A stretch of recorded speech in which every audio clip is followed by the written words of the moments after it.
The vacuum versus the cat. The battle for the carpet. Once upon a time, there was a vacuum cleaner with one noble mission: to make the carpet spotless, no matter the cost. Day after day, it faced off against crumbs, dust, and strands of hair. But it had one eternal nemesis: Barsik the cat. Barsik adored the carpet.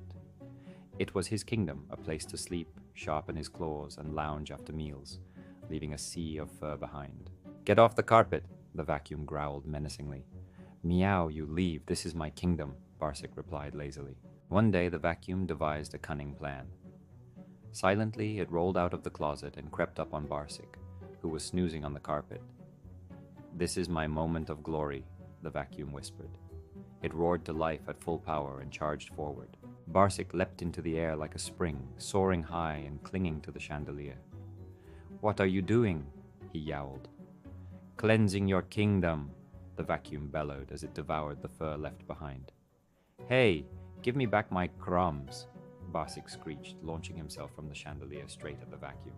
Barsik and the vacuum decided to settle things honorably. "If you win, I'll respect your labor," said Barsik. "And if you win?" asked the vacuum. "Then I'll leave my fur wherever I please," declared Barsik. The tournament began. The vacuum demonstrated its power. It gobbled up 5 candy wrappers, 1 sock, and half a piece of construction material. Don't ask where it came from. But Barsik wasn't about to lose. With his claws, he grabbed the vacuum's hose and tried to switch it off by pressing the button with his paw. "What are you doing?" the vacuum buzzed in alarm. "Resetting you," Barsik hissed, but in his excitement, Barsik accidentally pressed the wrong button, increasing the vacuum's suction power. His tail started to flutter wildly as if it were trying to take off. All right, I surrender," Barsik shouted, struggling to hold his ground. After the tournament, the carpet was immaculate, and Barsik lay on the couch, thoughtfully nibbling on a piece of sausage.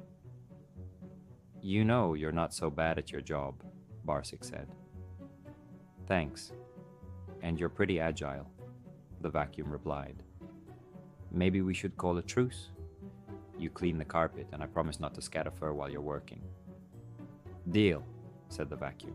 From then on, they became partners. Barsik even helped the vacuum by pointing out especially dusty corners. Moral of the story: even the most different characters can make a great team, if they find a common language or a common carpet.